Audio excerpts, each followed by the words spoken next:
नमस्कार, आप देख रहे हैं आरएडी न्यूज़। मैं हूं योगेश चक्रवर्ती। बिहार विधानसभा का चुनाव समय से पहले होना तय है और आज इसके संकेत सत्ता पक्ष के साथ साथ विपक्ष ने भी दिया।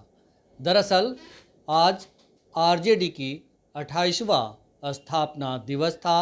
इस मौके पर लालू यादव और तेजस्वी यादव दोनों ने अपने कार्यकर्ताओं को विधानसभा चुनाव के लिए तैयार रहने को कहा।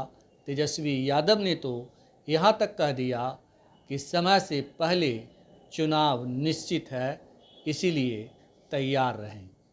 दूसरी ओर आज बीजेपी ने केंद्र में बिहार से बने तमाम मंत्रियों का अभिनंदन समारोह किया। ये अभिनंदन समारोह कम, या यूं कहें ये अभिनंदन समारोह कम बल्कि बिहार विधानसभा चुनाव का आगाज ज़्यादा था, क्योंकि तमाम मंत्रियों ने बिहार विधानसभा चुनाव जीतने का संकल्प दोहराया और कहा कि 2010 का रिकॉर्ड तोड़ना है। तो क्या सचमुच बिहार विधानसभा का चुनाव समय से पहले होने जा रहा है? हम समझते हैं सीनियर जर्नलिस्ट संतोष जी से। संतोष जी, दो घटनाएं, दोनों में एक ही संकेत, क्या कुछ कह रहा है ये? देखिए, नीतीश जी तो लोकसभा चुनाव के साथ ही विधानसभा चुनाव कराना चाहते थे, लेकिन भारतीय जनता पार्टी इसके लिए तैयार नहीं हुई कि भाई लोकसभा चुनाव में भी सभी विधायक लग जाएंगे तो फिर लोकसभा चुनाव गड़बड़ा सकता है। और उस समय बात हुई थी कि लोकसभा चुनाव के बाद विधानसभा हो जाएंगे। जो झारखंड का चुनाव होने वाला है, कई राज्यों का चुनाव है, उसके साथ बिहार का भी चुनाव होना है।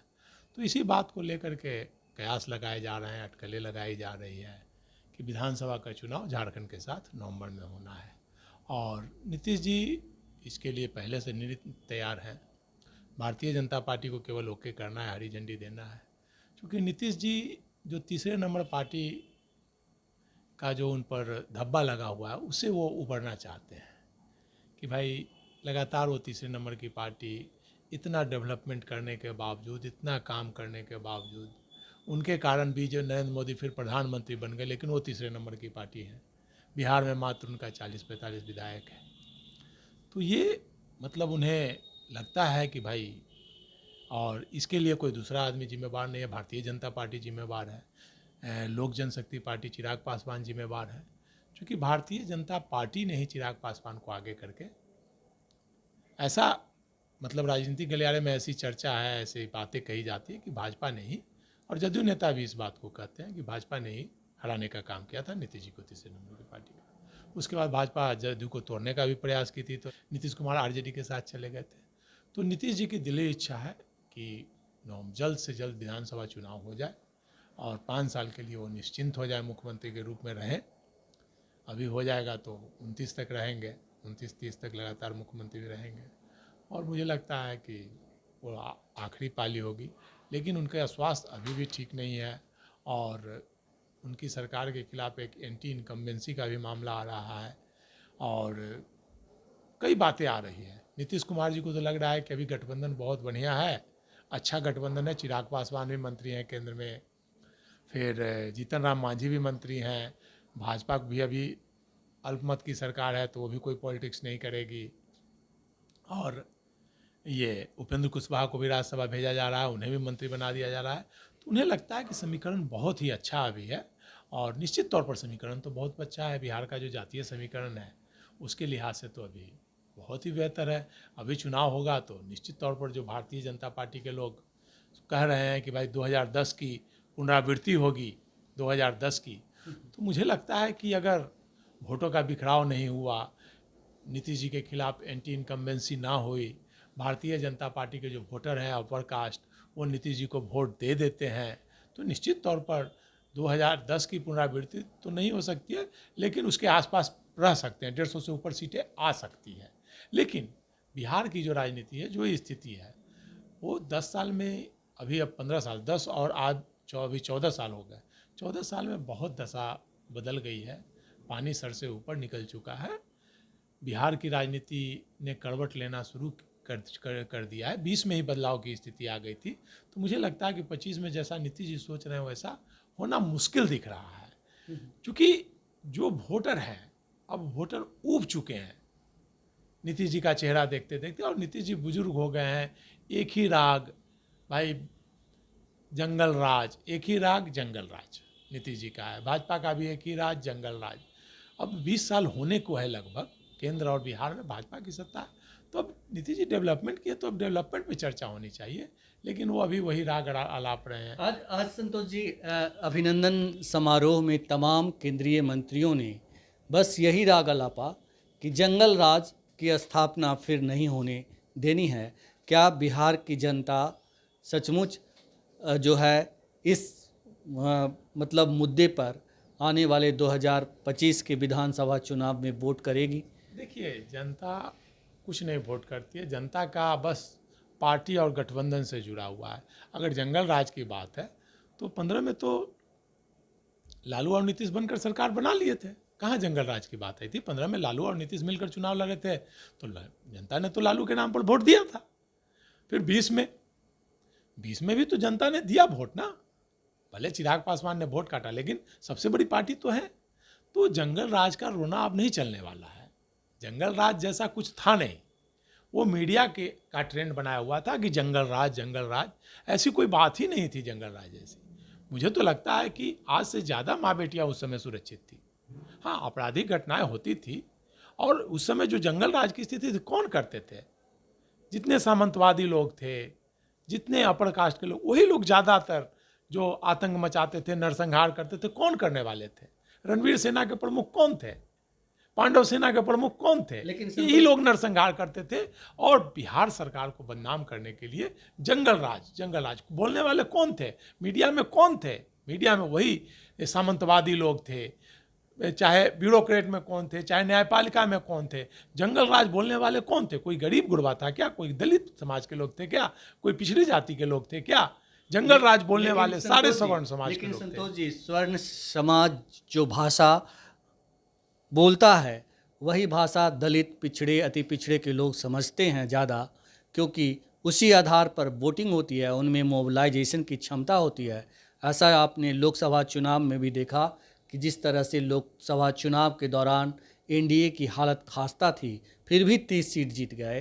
तो ये बड़ी बात है। देखिए, वो मोबिलाइजेशन उनके कारण नहीं होता है, वो मीडिया में वो लोग जो बैठे हुए हैं सामंतवादी लोग, वो एक माइंड सेटअप करते हैं, अच्छा को बुरा और बुरे को अच्छा दिखाते हैं। मीडिया में हो गया, टीवी पर आप देख लीजिए, आग उगला जाता है, हिंदू मुस्लिम। क्या स्थिति हो गई यूपी में?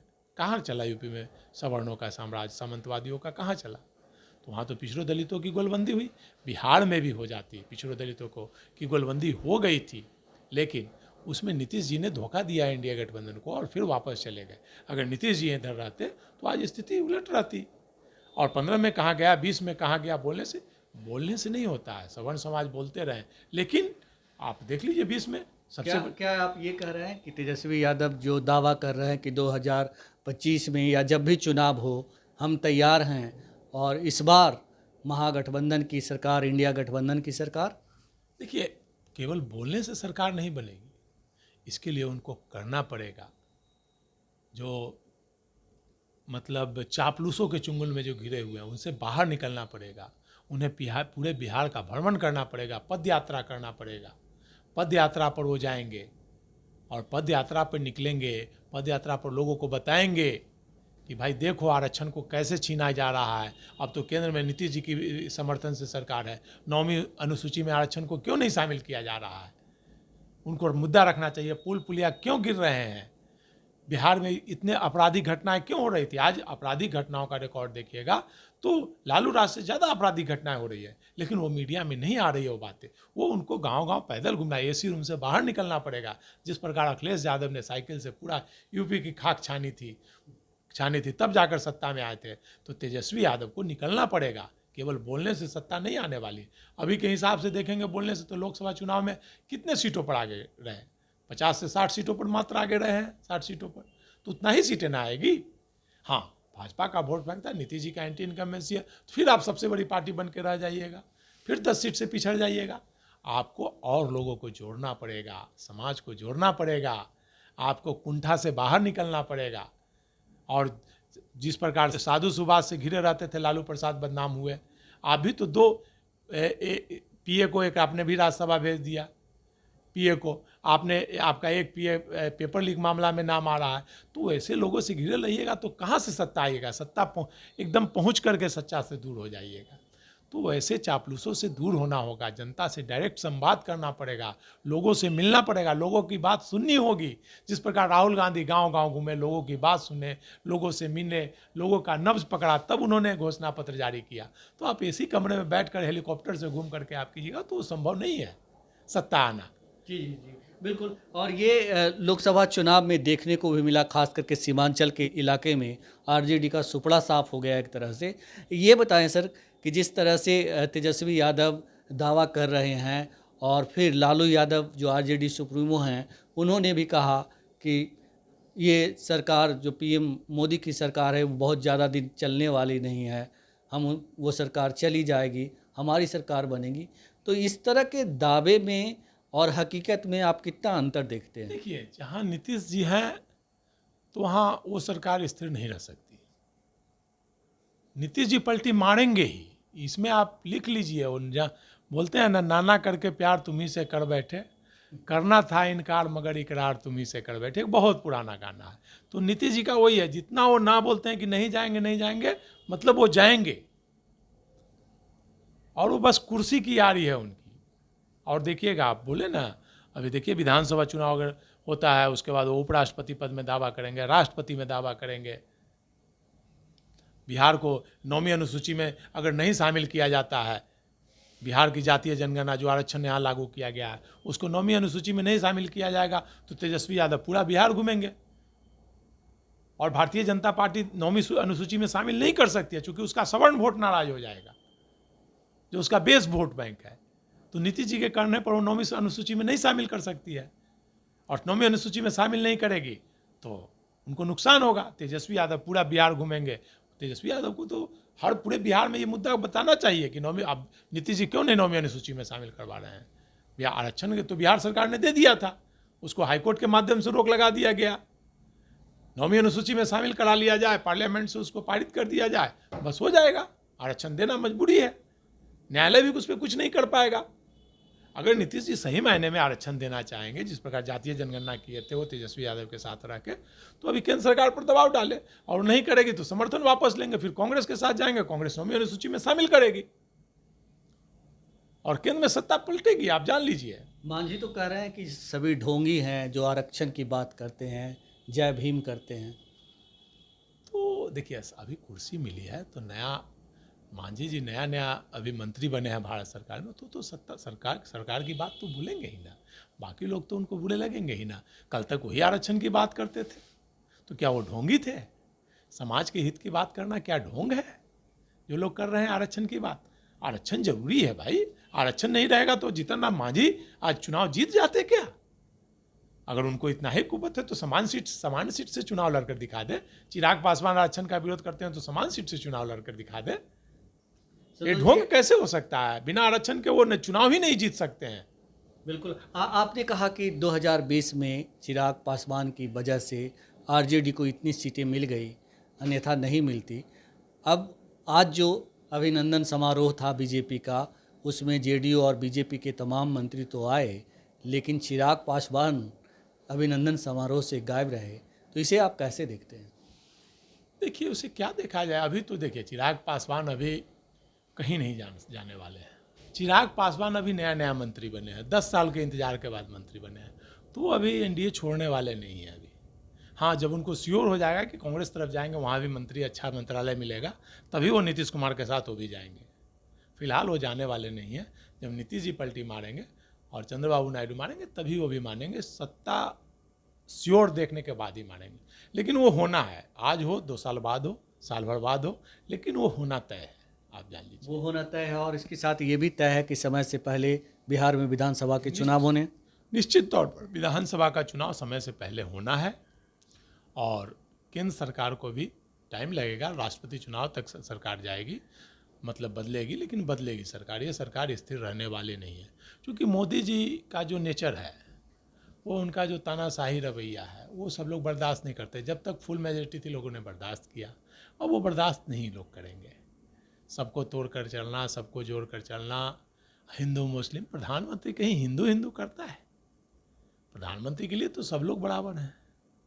तो ये चीज़ बर्दाश्त से बाहर होगी और नीतीश जी सबसे पहले भागेंगे, आप देखिएगा, इंतजार कीजिए वक्त का। तो बिहार विधानसभा का चुनाव समय से पहले होना तय है, इसके संकेत सत्ता पक्ष के नेताओं ने तो दिया ही, विपक्ष ने भी साफ कर दिया है कि हम भी लंगोट पहन के तैयार हैं, जब चाहे फरिया लो। फिलहाल इतना ही। आप हमें फेसबुक पर फॉलो करें, यूट्यूब पर सब्सक्राइब करें, लाइक करें, शेयर करें और कमेंट कर अपना महत्वपूर्ण विचार और सुझाव जरूर दें। धन्यवाद।